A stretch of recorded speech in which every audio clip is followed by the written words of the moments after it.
Hello everyone, welcome to my YouTube channel TV tele talks में आप सभी का बहुत स्वागत है। मैं आ गई हूँ आपकी अपनी फेवरेट स्टोरी पॉकेट में आसमान का आज का एपिसोड लेके। एपिसोड बहुत ही धमाकेदार होने वाला है, प्लीज़ वीडियो को एंड तक जरूर देखें।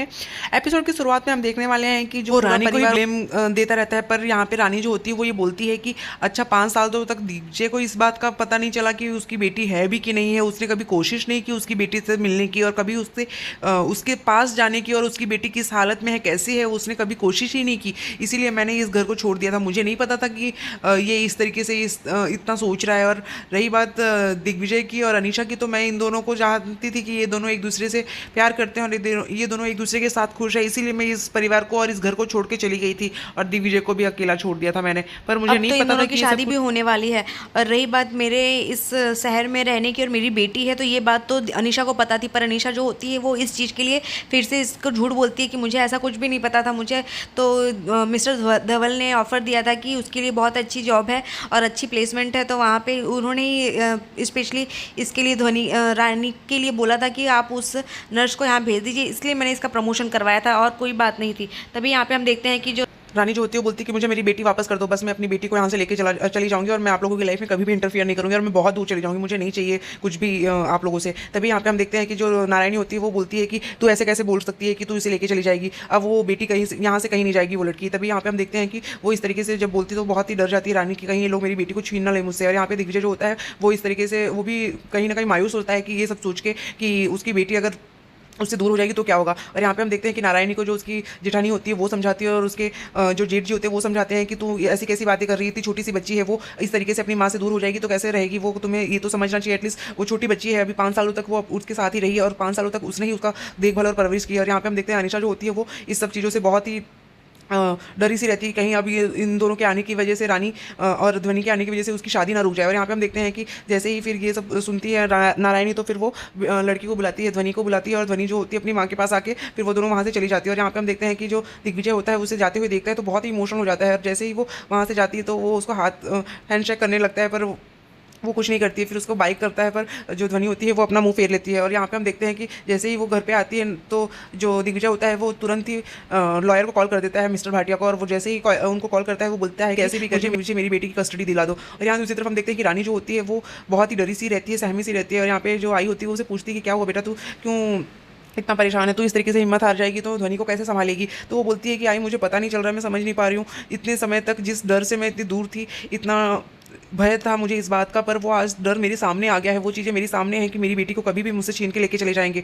और यहाँ पे जो दिग्विजय होता है वो लॉयर को बुला लेता है और यहाँ पे लॉयर से सारी बातें कंफर्म कर लेता है कि मुझे किसी भी हालत में मेरी बेटी जो है वो मुझे चाहिए। तो लॉयर भी जो होता है वो भी यही चीज़ बोलता है कि हाँ आप टेंशन मत लो, आपको फुल कस्टडी आपको आपकी बेटी की मिलेगी। तभी यहाँ पे हम देखते हैं कि जो बड़ी माँ होती है उसकी वो बोलती है कि तुम ये घर के मामलों को, घर के मैटर को क्यों इस तरीके से कोर्ट कचहरी में लेके जा रहे हो दिग्विजय, कुछ भी हो सकता है, आप ये घर की बात को घर में ही सुलझा लो तो कितनी अच्छी बात रहेगी। पर यहाँ पे हम देखते हैं कि जो नारायणी होती है वो बोलती है कि लेकिन उस लड़की को क्यों ना करें ऐसा, हमने जब उसको इतने समय तक वो इस तरीके से दिगू के बेटी को उससे दूर रखी तो उसको एटलीस्ट ये चीज़ें बतानी तो चाहिए थी। पर यहाँ पे हम देखते हैं कि दिग्विजय जो होता है वो इस चीज़ के लिए और गुस्सा रहता है। वो बोलता है कि इतने समय से उसने मुझसे मेरी बेटी को दूर रखा, उसको इमरजेंसी सर्जरी की ज़रूरत है, उसकी आंखों में प्रॉब्लम है, अगर उसकी आंखों की सर्जरी नहीं होगी जल्दी से जल्दी तो वो हमेशा परमानेंटली अपनी आंखों को की रोशनी खो देगी। और यहाँ पे फिर वो इस तरीके से गुस्से में बोलता है और वो बोलता है कि इस वजह से उसने मेरी हॉस्पिटल में भी उसकी सर्जरी नहीं करवाई कि मुझे वो उससे दूर रखे। फिर वो उसकी बड़ी माँ को बोलता है कि आप अभी भी उसका साथ देंगे कि वो सही कर रही थी। तभी यहाँ पे हम देखते हैं कि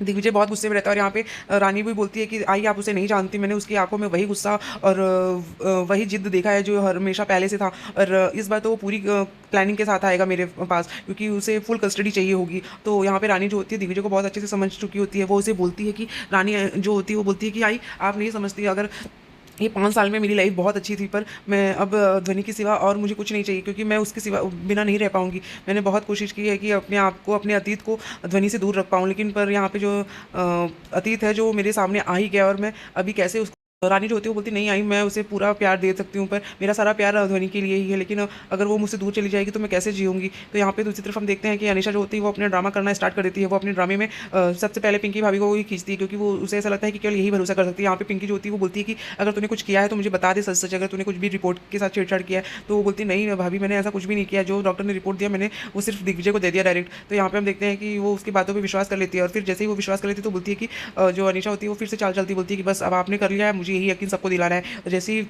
वो ये बात बोलती है तुरंत ही सारी चीज़ों को फेंकने लगती है, यहाँ से वहाँ सब चीज़ें बिखेरने लगती है। तो ये आवाज़ सुन के जो है नारायणी और पूरा परिवार जो होता है उसके कमरे में आ जाता है और वो उसे बोलता है कि क्या हुआ, तुम ये क्यों क्या हुआ अनिशा तुम्हें? तो वो बोलती है कि क्या होना क्या है। और फिर यहाँ पे दिग्विजय जो होता है वो आके बोलता है कि तू ये सब चिल्ला के साबित क्या करना चाहती है। तो यहाँ पे हम देखते हैं तभी पिंकी जो होती है वो डीजे को ही बोलती है कि तू इस तरीके से क्यों उससे बात कर रहा है, इसमें उसकी क्या गलती है। वो रानी ही हर बार आके कुछ ना कुछ बखेड़ा करके यहाँ से चली जाती है और उसका सारा ब्लेम अनिशा के ऊपर आ जाता है। तो यहाँ पे हम देखते हैं कि वो उसको यही बोलती है कि इतने सालों तक तो वो क्यों नहीं आई, आज उसे पैसे की जरूरत हुई तो वो आ गई यहाँ पे। तभी यहाँ पे देवू जो होती है वो बोलती है कि अगर यही करना होता रानी को तो वो घर छोड़ के जाती ही नहीं। और रही बात अनिशा को उससे दूर करना होता है तो वो 5 साल पहले ही ये चीज़ें कर सकती थी। पर यहाँ पे हम देखते हैं कि दिग्विजय जो होता है वो इस बात पे भी एग्री नहीं करता और वो बोलता है कि तू एक बार फिर से शादी के लिए सोच ले, क्योंकि मैं अभी रेडी नहीं हूँ शादी के लिए। और ये तो मैंने परिवार वालों के लिए और माँ के कहने पे मैंने ये शादी के लिए हाँ कर दी थी, पर अभी मेरे पास मेरी बेटी भी रहेगी तो फिर उसकी फुल कस्टडी मेरे पास रहेगी और किसी दूसरे के बच्चे को अपने बच्चे की तरह अपनाना फिर ये शायद पॉसिबल ना हो तेरे लिए। तो इसीलिए तू सोच ले फिर, क्योंकि मेरे पास उसके आने के बाद फिर मेरे पास ना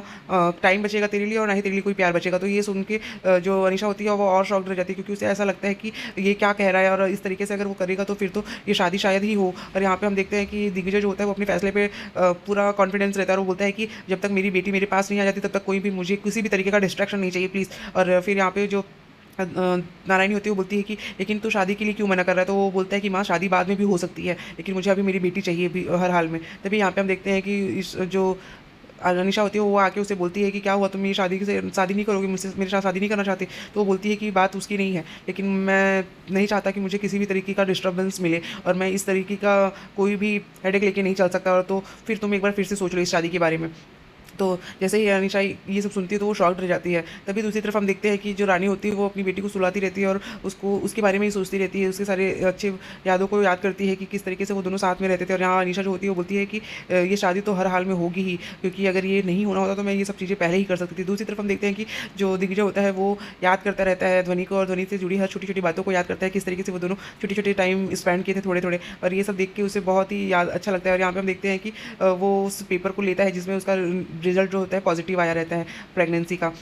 तो वो सारी बातों को याद करता है और यहाँ ध्वनि जो रानी होती है वो भी ध्वनि को सुलाते हुए वो सारी बातों को याद करती रहती है कि किस तरीके से वो जब प्रेग्नेंट हुई थी तो उसे चक्कर आया था तो डॉक्टर ने उस चीज़ को पॉजिटिव बताया था। और वो हर बातों को याद करती है जिससे फिर उन लोगों को और उन दोनों को अच्छा लगता है। और यहाँ पे हम देखते तभी उसे अचानक से उसकी आंखें लगती है तो उसको वो ध्वनि से दूर होने का सपना आ जाता है, जिसकी वजह से वो डर जाती है। तभी जो डोर की बेल बजती है और जैसे ही वो आई जो होती है डोर ओपन करती है तो उसके पापा निरंजन दोषी वहाँ पे खड़े रहते हैं। तो वो अपने पापा को देख के बहुत ही इमोशनल हो जाती है और अपने पापा को देख के बोलती है कि आपको कैसे पता चला। और वो उनको गले लगा के रोने लगती है। फिर वो बताती है कि बेटा एक्चुअली मैं बहुत परेशान हो चुका था, तू चली गई थी ऐसे मुझसे बिना बताए, तो मैं बहुत ही परेशान था। तभी वो बताता है कि किस तरीके से उसे इसका यहाँ का पता मिला। तो बताते हैं जो निरंजन दोषी होते हैं कि मुझे देवू का कॉल आया था और फिर वहाँ पे मुझे दिग्विजय ने ये सब बातें बताई कि तू यहाँ पे है और यहाँ पे सब लोग किस तरीके से बातें कर रहे थे। और यहाँ पे जैसे ही हम देखते हैं कि वो उसे पूछता है कि जो पिंकी होती है कि आपको अपनी बेटी के बारे में तो पता ही होगा। तो वो बोलती है कि जो निरंजन होते हैं मुझे बोलते हैं कि मुझे नहीं पता कि मैं नाना बन चुका हूँ